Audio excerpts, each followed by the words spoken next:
Dear students, जैसा कि पिछले लेक्चर के अंदर जब लेक्चर मैंने स्टार्ट किया तो वहाँ पर एक बात लिखी थी, मैंने वही बात दोबारा लिखी है। पिछले लेक्चर के अंदर ये बात मैंने केवल लिखी थी, आज की इस लेक्चर के अंदर हम इस बात को प्रूफ करेंगे कि ये जो बात है या ये जो स्टेटमेंट है वो सही है या रॉन्ग है। इससे पहले हमें डिफरेंस पता होना चाहिए क्रिस्टल फील्ड स्प्लिटिंग एनर्जी क्या होती है, crystal field splitting energy and CFSE। अब देखने में क्या लगता है, जो CFSE है वो इसी की शॉर्ट फॉर्म लिखती है, क्रिस्टल फील्ड स्प्लिटिंग एनर्जी। लेकिन इन दोनों में बहुत ही ज्यादा डिफरेंस है। अगर मैं बात करूं क्रिस्टल फील्ड स्प्लिटिंग एनर्जी, नाम से ही पता, स्प्लिटिंग मतलब उसको तोड़ने के लिए जो एनर्जी चाहिए, इस अगर हम लिखते हैं CFSE तो उसका मतलब होता है क्रिस्टल फील्ड स्टेबलाइजेशन एनर्जी। क्या होता है हमारा क्रिस्टल फील्ड स्टेबलाइजेशन एनर्जी। तो दोनों में बहुत ज्यादा डिफरेंस है। क्रिस्टल फील्ड स्प्लिटिंग एनर्जी क्या होती है हमारी, जब d ऑर्बिटल हमारा d जनरेट होता है, उसकी एनर्जी इक्वल होती है, तो उसको स्प्लिट करने के लिए जो एनर्जी हम देते हैं वो क्या होती है, क्रिस्टल फील्ड स्प्लिटिंग एनर्जी। यानी दो सेट ऑफ d ऑर्बिटल हमारे बनते हैं, इनके बीच का जो एनर्जी गैप है उसको हम क्या बोल देते हैं, स्प्लिटिंग एनर्जी या क्रिस्टल फील्ड स्प्लिटिंग एनर्जी। लेकिन क्रिस्टल फील्ड स्टेबलाइजेशन एनर्जी मतलब the amount of energy which is required to stabilize the orbital, उनको स्टेबलाइज करने के लिए जो एनर्जी देंगे वो क्या है, CFSE है। तो इस चीज में आप कंफ्यूजन ना हो। अब इस पे बहुत सारे क्वेश्चन बनते हैं कि आपको कोई भी एक कॉम्प्लेक्स दे दिया जाता है और आपसे उसकी CFSE पूछ ली जाती है। तो यहाँ पे क्वेश्चन डाल देता हूं मैं, हाउ टू कैलकुलेट CFSE, कि हम जो है यानी क्रिस्टल फील्ड स्टेबलाइजेशन एनर्जी उसको कैसे कैलकुलेट करें। एक एग्जांपल ले लेते हैं हम सिंपलिसिटी के लिए, CrS2 की पावर 6 और इसके ऊपर कितना चार्ज है हमारा 3 वोल्ट। हमें बोल दिया जाए क्या कैलकुलेट करें, हमें इसकी CFSE कैलकुलेट करें। पहले तो हमें कॉम्प्लेक्स का पता होना चाहिए कि ये कॉम्प्लेक्स है, टेट्राहेड्रल है, ऑक्टाहेड्रल है, कौन से टाइप का कॉम्प्लेक्स है। फिर हम इसका स्प्लिटिंग पैटर्न जानेंगे और फिर हम उसकी क्या निकालेंगे, CFSE निकालेंगे। जैसा कि इसमें मैंने बता रखा, पहला काम हमारे इसको x मान के इसके ऊपर चार्ज निकालने के बाद एक न्यूट्रल कॉम्प्लेक्स है इज इक्वल टू +3, यानी यहाँ पे क्रोमियम जो है +3 स्टेट के अंदर है, कितना है +3। अब क्रोमियम के पास होते कितने इलेक्ट्रॉन है, एक s में और 5 d में, इसमें से 3 इलेक्ट्रॉन चले गए, तो एक तो d से चला, s से चला गया और 2 d से चले गए। बेसिकली d के अंदर हमारे कितने इलेक्ट्रॉन है फिलहाल, 1 2 3, क्योंकि Cr3 पॉजिटिव में क्या होगा भाई, एक s से चला गया 3d3। अब d में 3 इलेक्ट्रॉन है, ये 3d मैंने बना लिया।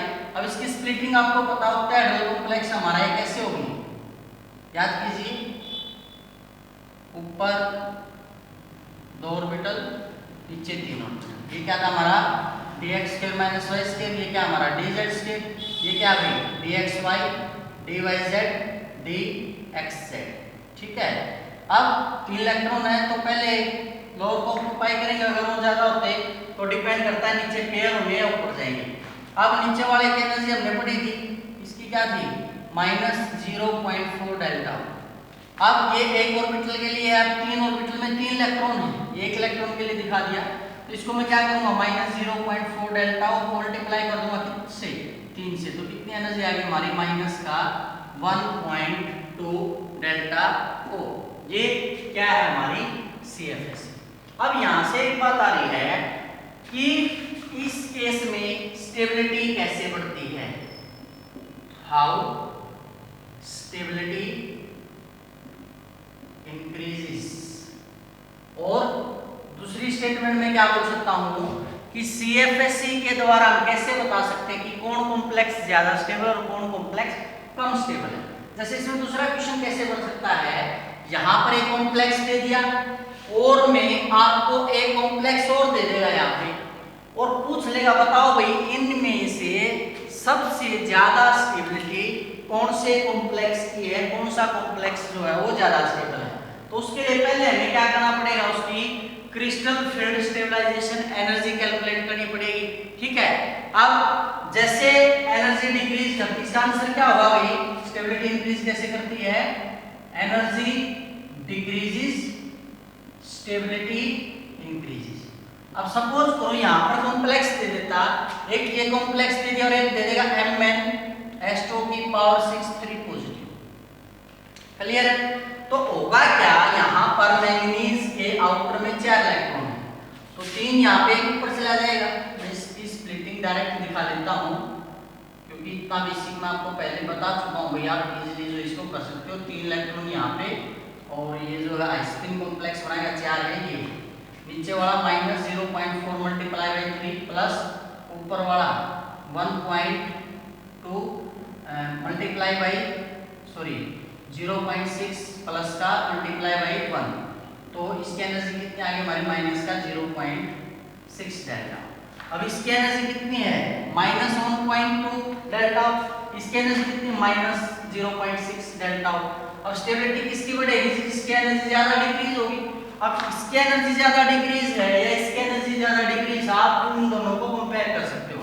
तो हम देखेंगे इसकी एनर्जी ज्यादा डिक्रीज हो रही है, इसका मतलब ये जो कॉम्प्लेक्स है ये क्या है हमारा ज्यादा स्टेबल है। क्या ये हमारा कॉम्प्लेक्स है ज्यादा स्टेबल है। क्लियर है। इसके बाद अगर मैं एक और कॉम्प्लेक्स ले लेता हूं तो आई थिंक आपको अगर 2 कॉम्प्लेक्स दे दिए जाएं और उन कॉम्प्लेक्स में ये पूछ लिया जाए ये बताओ भाई कि कौन ज्यादा स्टेबल और कौन कम स्टेबल है, तो आप जो है आसानी से क्या कर सकते हो, उसके अंदर कंपेयर कर सकते हो। क्लियर है। इसी प्रकार से एक और कॉम्प्लेक्स मान लिया हमने ले लिया FeCN649, ठीक है, और बोल दिया जाए इसकी ये बताइए आप जो एक प्रकार से इसकी कितनी एनर्जी होगी, ठीक है, और साथ में कई बार पेयरिंग भी पूछ लिया जाता है। पेयरिंग का मतलब क्या है वो मैं भी आपको बताऊंगा। पहले हम इसको लिखेंगे नेट x साइनाइड के charge -1 multiply by 6 is equal to -6 उस तरफ जाके प्लस का, तो कितना हो जाए -4 + 6, कितनी वैल्यू आ गई हमारी इसकी +2। अब आयरन का एटॉमिक नंबर कितना है 26, आर्गन 18, 4s2 3d6। अगर आपको इलेक्ट्रॉनिक कॉन्फ़िगरेशन नहीं याद है तो आपको नहीं आ सकते भैया, तो अपने इलेक्ट्रॉनिक कॉन्फ़िगरेशन याद कर लें। अब 2 इलेक्ट्रॉन गए हैं तो s से जाएंगे, तो Fe2 पॉजिटिव यानी 24 इलेक्ट्रॉन को हम कैसे भरेंगे भाई, आर्गन 18, 4s0 3d6। अब इसको हम ऐसे ले लेंगे 6 इलेक्ट्रॉन 1 2 3 4 5 6। अब आपको पता है साइनाइड एक स्ट्रॉन्ग लिगेंड है, वो पहले 2 इलेक्ट्रॉन हम ऐसे भरेंगे 1 2 3। अब उसके बाद देखिए क्या होगा, अब 6 इलेक्ट्रॉन है, अब फोर्थ जो इलेक्ट्रॉन ऊपर जाएगा नीचे, हमें पता है नीचे रहेगा स्ट्रॉन्ग फील्ड लिगेंड है, तो क्या करा देगा पेयरिंग करा देगा। अब नीचे वाले की ये पता है आपको, इसको क्या बोलते हैं हम बैरी सेंटर, ठीक है। अब इसकी एनर्जी -0.4 डेल्टा होगी, 6 से इसको मल्टीप्लाई कर देंगे 0.6 delta multiply by 6, 0.4 delta multiply by 6, तो कितना माइनस का 2.4 डेल्टा हो। तो आपको ऑप्शन दिए होंगे फॉर FeCN6 से the net amount of CFSE will be, option मिलेंगे आपको, मान लिया -2.4 delta O plus 3p, -2.4 delta O plus 2p, -2.4 delta O plus p, और फोर्थ मिलेगा ऑल ऑफ दीज या नन ऑफ दीज। अब आप बोलोगे सर -2.4 डेल्टा एनर्जी हमारी आई है, अब ये P का क्या मतलब है, P का मतलब है भाई यहाँ पे पेयरिंग से, किससे है पेयरिंग से। तो आप बोलोगे ठीक है सर, पेयरिंग तो यहाँ पे हम देखेंगे 3 पेयरिंग हुई है, तो ऑप्शन क्या होगा हमारा -2.4 डेल्टा प्लस 3p। लेकिन ये ऑप्शन क्या होगा, रॉन्ग होगा भाई। क्यों? क्योंकि यहाँ पर पेयरिंग एनर्जी की बात चल रही है, ये 3 पेयर है लेकिन इनमें से एक पेयर तो ओल्ड है। ये जो एक पेयर है ये क्या है, ओल्ड है। जो न्यू पेयर बने हैं वो हमारे ये बने हैं, मतलब जो 2 पेयर हैं वो क्या बने, हमारे नए बने हैं। 2 क्या हमारे नए पेयर हैं। तो इसकी जो एनर्जी हम निकालेंगे नेट, वो हमारी क्या होगी भाई, -2.4 प्लस 2p। तो करेक्ट आंसर हमारा इसका क्या होगा, -2.4 डेल्टा O प्लस 2p। ठीक है। अब ओवरऑल स्टेबलाइजेशन इसके हम किस के बेस पर निकाल सकते हैं भाई, बैरी सेंटर के बेस पर। तो यहाँ पर एक लाइन और मेंशन कर सकते हैं भैया हमें, ओवरऑल स्टेबलाइजेशन और destabilization is with respect to barycentre. ठीक है। अब अगर इसका रीजन देना हो भाई, तो रीजन मैंने आपको पहले बता दिया, एक ऑलरेडी है और 4 क्या हमारे पैरेलल स्पिन है। जबकि यहाँ पे क्या है, एक ओल्ड एक पेयरिंग पहले से थी, 2 न्यू पेयरिंग हुई है। तो इस कारण से इसकी एनर्जी जो एग्जैक्ट है वो इस तरह से हम निकाल देंगे। क्लियर है? तो आई थिंक आपको अच्छे से समझ में आएगा। जो एक्स्ट्रा एनर्जी है वो कैलकुलेट की जाती है before filling and after filling. मतलब बिफोर फिलिंग ये था, आफ्टर फिलिंग ये है। बिफोर फिलिंग 1 पेयर था, आफ्टर फिलिंग 3 पेयर है। इसको आप ऐसे भी कर सकते हो, 3 आफ्टर पेयरिंग है, 1 बिफोर पेयरिंग है। तो 2 जो पेयरिंग एनर्जी है वो हमारी क्या है, एक प्रकार से एक्स्ट्रा एनर्जी आएगी। तो एक्स्ट्रा एनर्जी को हमेशा कैसे निकाला जाता है भाई, जब हम बिफोर एंड आफ्टर फिलिंग को देख लेते हैं। क्लियर है? इसके बाद मान लिया और कॉम्प्लेक्स दे दे भैया आपको, एक कॉम्प्लेक्स और दे दिया। एक एग्जांपल और ले लेते हैं हम, 4-5 एग्जांपल आपको मिनिमम करके दिखाऊंगा मैं, फिर आपको प्रैक्टिस सेट मिलेगा भी। क्योंकि इसके बाद केवल 1 या 2 लेक्चर बचेगा CFSC का। फैक्टर ऑफ फैक्टरिंग जो बहुत इंपॉर्टेंट है वो आपका बचता है। उसके बाद हम इसकी जो है एक प्रकार से बोल सकते हैं एक्सरसाइज करेंगे। ठीक है। अब क्वेश्चन क्या है, आउट ऑफ CrH2O6 3 पॉजिटिव, ये कॉम्प्लेक्स दे दिया भाई क्रोमियम का, एक हेक्सा का कॉम्प्लेक्स है और एक वेनेडियम का कॉम्प्लेक्स दे दिया भाई CN6 3 नेगेटिव। ठीक है। इनमें से पूछ लिया which will have higher energy, ये बताओ भाई इनमें से ज्यादा एनर्जी जो है किसकी होगी। अब इसके लिए भी आपको आंसर पता है, 2 स्टेप आपको पता है। क्रोमियम में भाई बार बार इलेक्ट्रॉनिक कॉन्फ़िगरेशन में लिख नहीं रहा हूँ। ठीक है। इसके हम स्प्लिटिंग डायरेक्ट कर रहे हैं, ये मैं क्रोमियम के लिए दिखा लेता हूँ और ये जो यहाँ पे है मैं वेनेडियम के लिए दिखा देता हूँ।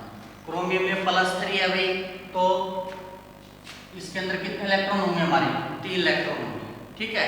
अब वेनेडियम का कितना एटॉमिक नंबर था भाई, 22, electronic configuration argon 18, 4s2 3d2। अब एक्साइटेड स्टेट निकालेंगे इसकी, इसको x मान लेंगे, प्लस साइन साइड पे -1 multiply by 6 is equal to -3, x पे कितना आ गया +3।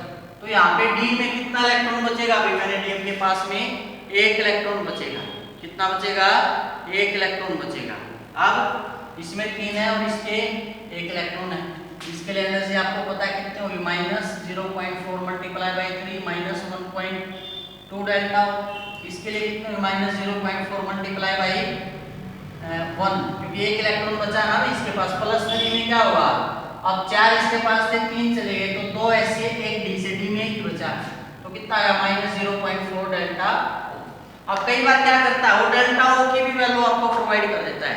अब सपोज करो इसके लिए जो एनर्जी उसने दी है 20,000 दी है और इसके लिए दी है स्ट्रॉन्ग लिगेंड के लिए 25,000। ये क्या है, 20,000 दे दी हुई और इसके लिए कितनी दे दी हुई, 25,000 दे दी। तो उसके लिए आप क्या करोगे, डेल्टा ओ की वैल्यू इसके अंदर पुट कर दोगे तो कितनी वैल्यू आ जाएगी भाई, माइनस 1.2 मल्टीप्लाई बाई 20,000, तो अप्रोक्स ये लगा लो 24,000 आ जाएगी। ठीक है, इसी प्रकार से आप इसमें रख लोगे।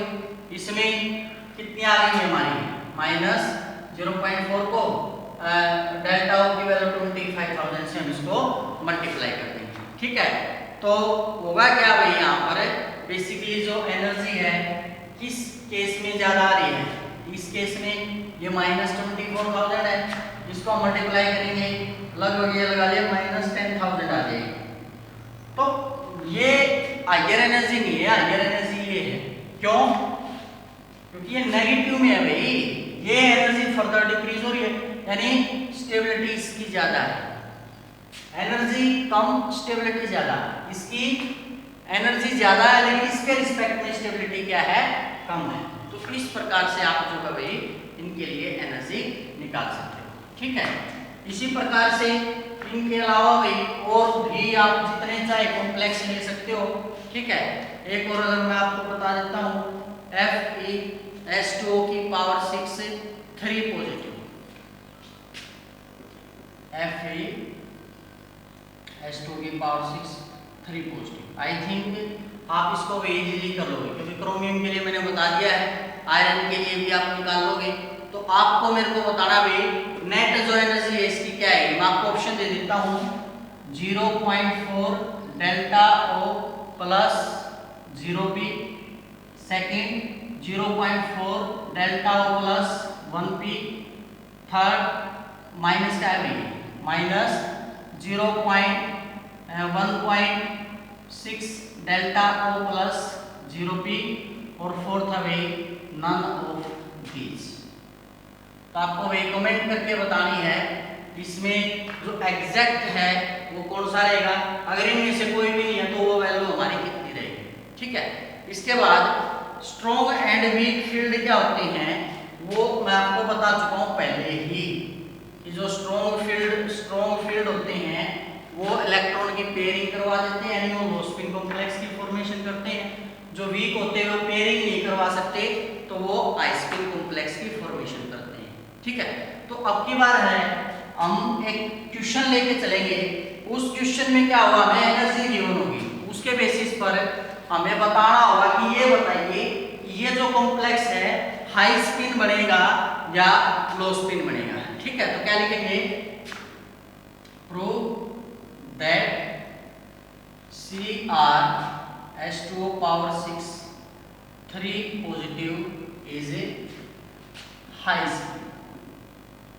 हमें प्रूव करना है कि जो एग्जैक्ट हुआ कॉम्प्लेक्स हमारा क्रोमियम का वो क्या है, हमारा हाई स्पिन है, या अग्रेसिव लिख सकते हैं, और मस्ट अटेन हाई स्पिन, मतलब वो जाएगा ही जाएगा।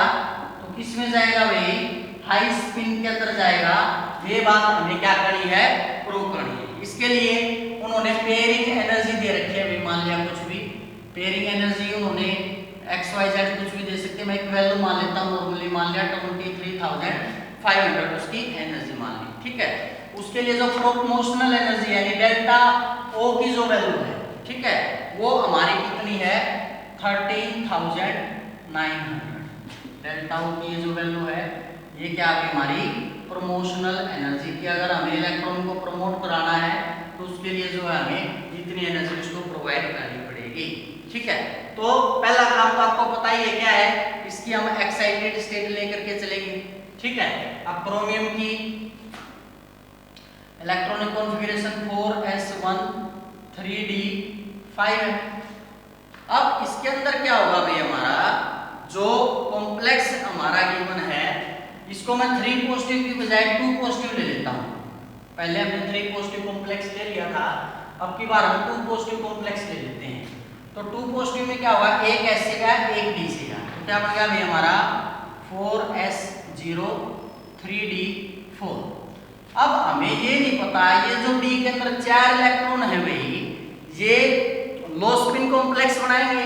अगर लो स्पिन बनाएगा तो क्या बनेगा भाई, ऐसे बनेगा, 4 इलेक्ट्रॉन है, 1 2 3 फोर्थ पेयर अप हो जाएगा। और अगर हाई स्पिन बनेगा, दोनों पॉसिबिलिटी हम लेके चलते हैं, और अगर हाई स्पिन बनेगा 1 2 2 3 4 ऐसे बढ़ेगा। अब हमें ये नहीं पता कि ये T2G4 शो करेगा EG0 या फिर T2G3 और EG1 शो करेगा। इसमें से हमें अब तक कुछ भी नहीं पता, लेकिन हमें एक चीज पता है कि हम क्या करें, क्यों ना इसकी एनर्जी निकाल लें। ठीक है, तो इसके लिए क्या करूंगा मैं, जैसे इस केस में एनर्जी हमारी कितनी आ जाएगी भी, मान लिया कैलकुलेट कीजिए कितने इलेक्ट्रॉन हमारे 4, तो इसको मल्टीप्लाई कर देंगे भैया हमें किसके साथ है, जो वैल्यू हमने ली थी तो कितनी थी -0.4 मल्टीप्लाई बाय कितने इलेक्ट्रॉन हमारे 4, तो कितना आएगा भाई हमारा माइनस का 1.6 डेल्टा। कितना आएगा भाई माइनस का 1.6 डेल्टा। अब दूसरी तरफ अगर क्या हो, पेयरिंग ना हुई, इलेक्ट्रॉन क्या चला गया के ऊपर, तो कितना होगा, ये क्या होगा भाई -0.4 मल्टीप्लाई बाय 3 प्लस एक ऊपर चला गया प्लस का 0.6, तो कितनी होगी भाई -0.6 डेल्टा, -1.6 डेल्टा। ये जो वैल्यूज हमारी एक प्रकार से आ गई है भाई 0.6 डेल्टा आ गई है, और दूसरे की वैल्यू कितनी आ गई मान ली -1.6 डेल्टा। लेकिन एक चीज देखिए आप, यहाँ पर जो d ऑर्बिटल था उसकी इलेक्ट्रॉनिक कॉन्फ़िगरेशन क्या थी, 4s1 3d 5 नॉर्मल में थी, एक्साइटेड में क्या आ गई थी 4s0 3d 4। देखिए d में 4 इलेक्ट्रॉन 1 2 3 4 चारों सिंगल ही है, लेकिन यहाँ पे एक पेयर नहीं बन गया भाई। अभी मैंने कॉन्सेप्ट बताया था पेयरिंग वाला, यहाँ पर पेयरिंग भी है, मतलब इसको हमने एक पेयर एनर्जी एक्स्ट्रा देनी पड़ेगी, तो क्या होगा प्लस में मैं क्या लिख दूंगा 1 पेयर। जबकि अगर हाई स्पिन कॉम्प्लेक्स बनता है, इलेक्ट्रॉन ऊपर प्रमोट होता है, तो हमें यहाँ पर इसको क्या लिखना पड़ेगा 0 p, क्योंकि यहाँ पे भी अनपेयर्ड थे, यहाँ पे भी इलेक्ट्रॉन क्या है अनपेयर्ड है। अब यहाँ पे डेल्टा O की वैल्यू गिवन है, यहाँ पे 1 पेयर की एनर्जी गिवन है, तो इसके द्वारा वैल्यू को कैलकुलेट कर लेंगे। तो मैं क्या करूंगा भाई -1.6 मल्टीप्लाई बाय डेल्टा O कितना था भाई हमारा 13,900 प्लस पेयरिंग 1p के लिए कितनी थी भाई हमारी वैल्यू 23,500। इसकी वैल्यू हम कैलकुलेट कर लेंगे, एक्स वाई जेड कुछ भी वैल्यू आएगी। ठीक है, ये वैल्यू मैं मान लेता हूँ, सपोज करके चल पड़ता हूँ, ये आएगी हमारी +1260। ठीक है, कितनी आएगी +1260।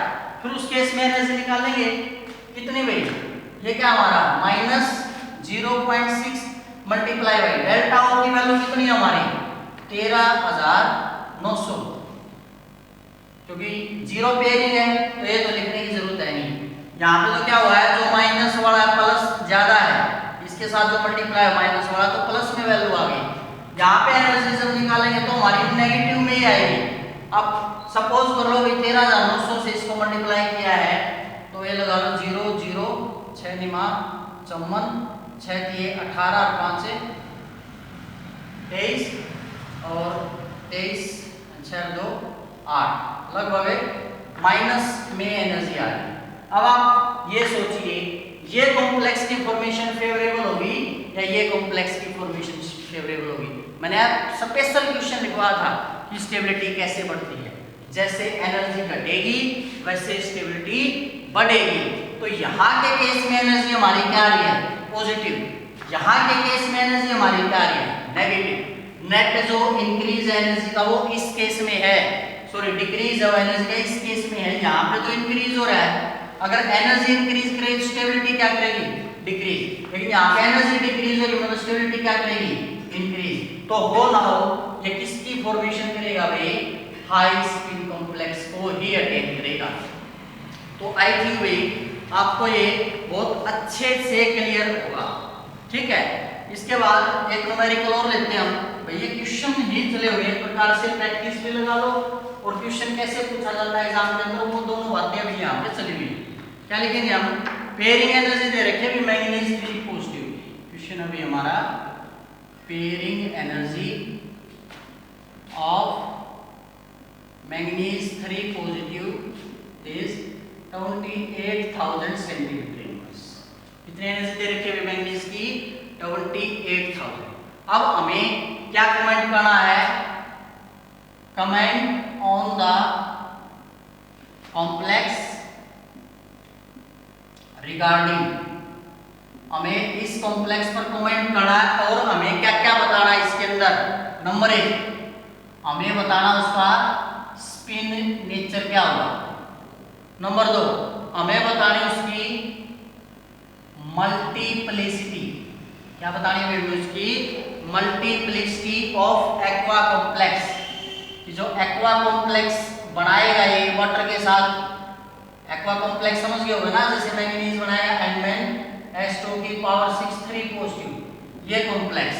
तो जो मल्टीप्लिसिटी है एक्वा कॉम्प्लेक्स की ये। और थर्ड हमें बताना अभी कि ये एक प्रकार से स्टेबिलिटी के रिस्पेक्ट में कौन सी नेचर को फेवर करेगा। ठीक है, तो सबसे पहला तो हमें क्या निकाल लेंगे भाई, इस केस में हम मान के चलेंगे इसको कि हाई स्पिन कॉम्प्लेक्स है तब कितनी एनर्जी होगी, लो स्पिन है तब कितनी एनर्जी होगी। एक बात और, इसने साथ में एक चीज और दे रखी है भाई कि जो पेयरिंग एनर्जी है, इसके लिए पेयरिंग एनर्जी है वो सेम है जो उसकी एक प्रकार से जो है डेल्टा ओ की वैल्यू है उतनी ही उसकी पेयरिंग एनर्जी है। ठीक है, तो आपको बताना है, या पेयरिंग एनर्जी तो लिख दिया था भाई, सॉरी, पेयरिंग एनर्जी गिवन है तो आप उसकी वैल्यू को डेल्टा ओ के रिस्पेक्ट में ही रख लोगे। आपको केवल कमेंट करके बताना है इनमें से कौन सा नेचर जो है उस कॉम्प्लेक्स का होगा। ठीक है, इसी प्रकार से एक कॉम्प्लेक्स और ले लेते हैं भाई, NiCl4 2 नेगेटिव। ये कॉम्प्लेक्स कैसा होगा? टेट्राहेड्रल है, ऑक्टाहेड्रल है। टेट्राहेड्रल में कैसे स्प्लिटिंग होती है, ऑक्टाहेड्रल में कैसे स्प्लिटिंग होती है, उसके बेस पर अगर आपने पिछले लेक्चर को बहुत अच्छे से किया है तो कोई भी कॉम्प्लेक्स आपको दे दिया जाए आप उसको अच्छे से कर सकते हैं। ठीक है, अब बारी है हमारी, जो सबसे पहले मैंने बोर्ड पे लिखा था और बोला था कि पिछले लेक्चर में हमने इसको प्रूव नहीं किया, आज हम इसको प्रूव करेंगे। एक इसमें सेकंड पॉइंट था भाई, मल्टीप्लिसिटी क्या होगी एक्वा कॉम्प्लेक्स की, वो इस पॉइंट में आएगा, वहां पे नहीं बताया उसको, वो मैं आपको यहां पे बताऊंगा। आपको एक बात याद रखनी है, स्ट्रॉन्ग फील्ड है और दूसरा एक प्रकार से मतलब हमारा लिगेंड अगर क्या है स्ट्रॉन्ग फील्ड है तो कॉम्प्लेक्स कैसा बना था? लो स्पिन। और अगर हमारी वीक फील्ड है तो कॉम्प्लेक्स कैसा बनेगा भाई? High spin. ये बात आप याद रखिए। अब मैं दोनों स्पिन लेकर के चलूंगा भाई, एक तरफ वीक फील्ड लेकर के चलेंगे और एक तरफ स्ट्रॉन्ग फील्ड लेकर के चलेंगे। वीक फील्ड के केस में क्या भाई, हमें एग्जांपल ले लेते हैं। अभी मान लिया हमारा टाइटेनियम कॉम्प्लेक्स है, टाइटेनियम 3 पॉजिटिव कॉम्प्लेक्स है, तो वीक फील्ड में हमारा क्या होगा भाई? स्प्लिटिंग उसी तरह से होगी। ये D2G, ये Eg, टाइटेनियम क्या होता है 4s2 3d2, 3 पॉजिटिव का मतलब D में क्या बच गया? टाइटेनियम 3 पॉजिटिव में 4s0 3d1। अब D में एक इलेक्ट्रॉन है तो यहाँ पे हो जाएगा। अब स्ट्रॉन्ग फील्ड है, स्ट्रॉन्ग फील्ड में क्या होगा? अब इसमें भी D में एक इलेक्ट्रॉन है तो चाहे वीक फील्ड आ जाए चाहे स्ट्रॉन्ग फील्ड आ जाए, क्या रहेगा? D में एक इलेक्ट्रॉन रहेगा, बस इतना फर्क पड़ सकता है एनर्जी का फर्क। इसमें स्ट्रॉन्ग फील्ड में थोड़ी सी एनर्जी बढ़ी भी हम दिखा सकते हैं ऐसे, और कोई फर्क नहीं हो सकता। इसमें भी क्या रहेगा? T2G1 और इसमें भी क्या रहेगा भी हमारा? T2G1। ठीक है, उसके बाद आती है स्पिन मल्टीप्लिसिटी। ठीक है, इसके लिए हमारा फार्मूला क्या होता है? 2s+1। s क्या है उसकी? स्पिन कितनी लेंगे हम? Plus half. अब एक इलेक्ट्रॉन है तो s की वैल्यू पुट कर दो, 2 × हाफ प्लस 1, उसे 2 कैंसिल 2। तो मतलब क्या है भाई, ये हमारा क्या देगा? एक डबलेट देगा। यहाँ पे भी जब हम देखेंगे इस केस में भी एक इलेक्ट्रॉन है, 1/2 × 2s प्लस 1 था ना, तो 2 इंटू हाफ प्लस 1 कितना आ गया हमारा, ये भी क्या आ गया भाई हमारा डबलेट, क्या होगा भाई हमारा डबलेट। तो इस प्रकार से भाई आप देख सकते हो, चाहे वीक फील्ड हो चाहे स्ट्रॉन्ग फील्ड हो, क्या है दोनों क्या दे रहे हैं, डबलेट दे रहे हैं। ठीक है, मतलब हम इन्हें क्या नहीं बोल सकते, high spin and low spin, but हम क्या कह सकते हैं, स्ट्रॉन्ग एंड वीक फील्ड। इसलिए बोला था कि सभी लो स्पिन और हाई स्पिन को हम क्या नहीं बोल सकते, स्ट्रॉन्ग और वीक फील्ड, लेकिन सभी वीक फील्ड या स्ट्रॉन्ग फील्ड है उसको हम क्या बोल सकते हैं, weak low and high spin complex से बोल सकते हैं। ये स्पेलिंग FIELD होता है। कैसे, अब ये वीक फील्ड है, कॉम्प्लेक्स कैसा है, लो स्पिन, कैसा भाई लो स्पिन। ये क्या है, स्ट्रॉन्ग फील्ड है, कॉम्प्लेक्स कैसा है, लो स्पिन।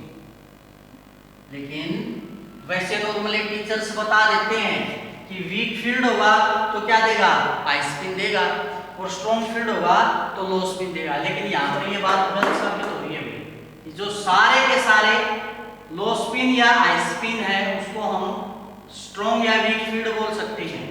ये लो, ये भी लो है।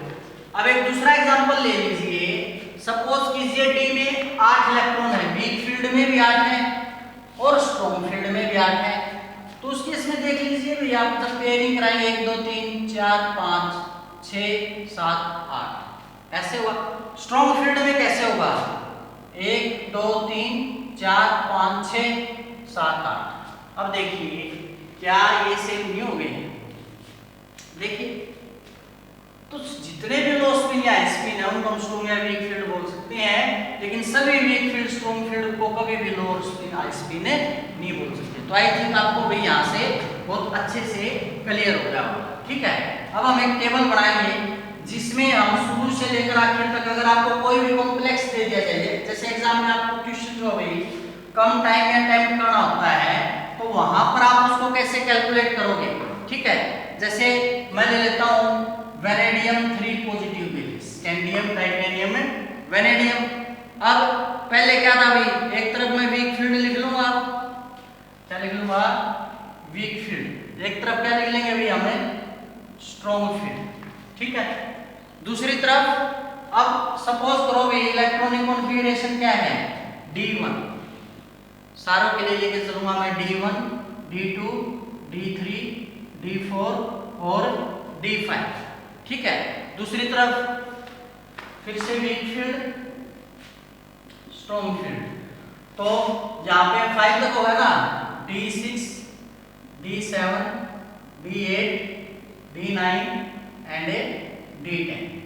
तो यहाँ पे अब हम इनकी मल्टीप्लिसिटी भी देखेंगे और ये देखेंगे कि वीक फील्ड होता है तो क्या होगा, स्ट्रॉन्ग फील्ड होता है तो क्या होगा। तो चाहे वीक फील्ड हो चाहे स्ट्रॉन्ग फील्ड हो, हमने अभी पढ़ा है भाई क्या थी उसकी, T2G1 EG0। स्ट्रॉन्ग फील्ड में भी क्या होगा, T2G1 EG0। 2 इलेक्ट्रॉन अगर D के अंदर है तो क्या लिखेंगे, T2G2 EG0। स्ट्रॉन्ग फील्ड में भी तो क्या होगा, T2G2 EG0। 3 इलेक्ट्रॉन है तो T2G3 EG0, इसमें भी T2G3 EG0। मतलब अगर D1 से D3 आते हैं तो कोई भी जो कॉम्प्लेक्स है उसकी चाहे वीक फील्ड हो चाहे स्ट्रॉन्ग फील्ड हो, क्या बनाएगा, T2G1 EG0 T2G2 EG0 T2G3 EG0। अगर अब हमें इनकी स्पिन मल्टीप्लिसिटी निकालना हो तो स्पिन मल्टीप्लिसिटी का क्या फार्मूला था भाई, 2s + 1। इसके लिए एक इलेक्ट्रॉन है तो क्या करेंगे, 2 × हाफ + 1 तो कितना आ जाएगा, यानी ये क्या देगा, डबलेट। यानी वीक फील्ड में D1 इलेक्ट्रॉनिक कॉन्फ़िगरेशन चाहे वीक फील्ड हो चाहे स्ट्रॉन्ग फील्ड हो, वो हमें क्या देगा भाई, एक डबलेट देगा। ठीक है, उसके बाद D2 2 इलेक्ट्रॉन है तो 2 × अब स्पिन कितनी हो जाएगी, एक इलेक्ट्रॉन के लिए स्पिन हाफ, 2 इलेक्ट्रॉन के लिए स्पिन हाफ, तो कितनी होगी, 1 2 × 1 + 1 तो क्या आ गया, ट्रिपलेट। यानी चाहे हमारा D2 वीक फील्ड हो, चाहे हमारा D2 स्ट्रॉन्ग फील्ड हो, वो हमें क्या देगा, ट्रिपलेट देगा।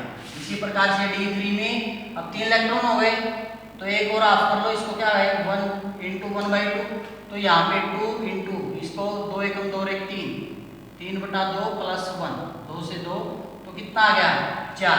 मतलब ये हमें क्या देगा भाई, क्विंटेट देगा। ये भी हमें क्या देगा, क्विंटेट देगा। यहाँ तक सेम आए हैं, चाहे वीक फील्ड हो चाहे हमारा स्ट्रॉन्ग फील्ड हो, सेम आए।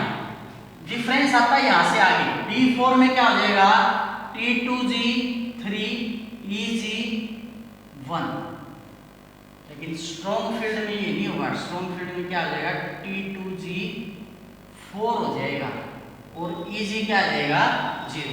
उसी प्रकार से D5 में मान लिया T2G3 EG2 हो जाएगा, जबकि इसके अंदर क्या हो जाएगा T2G5 EG0। अब इन दोनों में डिफरेंस को समझो भाई, कि डबलेट देगा ट्रिपलेट देगा, कैसे देगा।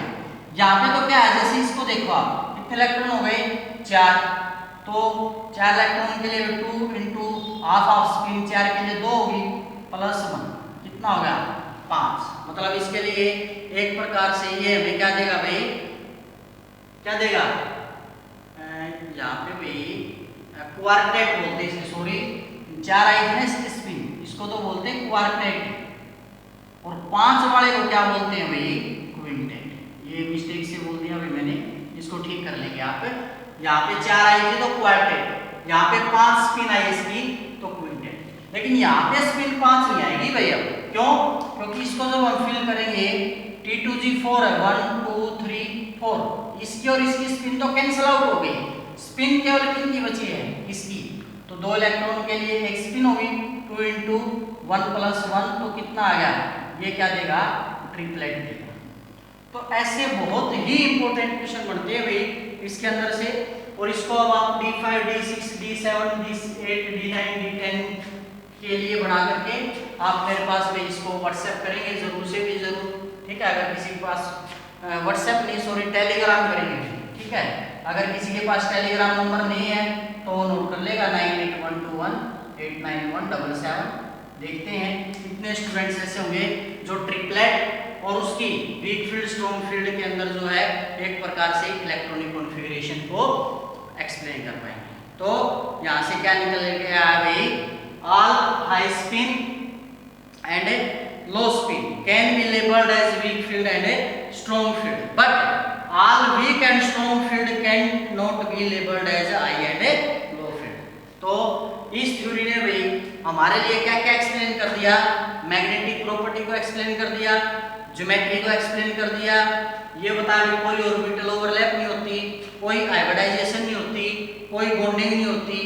इसने कलर ऑफ कॉम्प्लेक्स को बताया और इसने रिमूव कर दिया डिजनरेसी ऑफ इलेक्ट्रॉनिक स्टेट्स को। तो एक मायने में अगर देखा जाए तो क्रिस्टल फील्ड थ्योरी जो है बहुत ही ज्यादा क्या रहती है भाई, बेनिफिशियल रहती है then the other theories. Clear है। इसके बाद हम पढ़ेंगे इसके नेक्स्ट लेक्चर के अंदर जो फैक्टर्स अफेक्ट करते हैं और लास्ट में इस थ्योरी की लिमिटेशन पढ़ेंगे।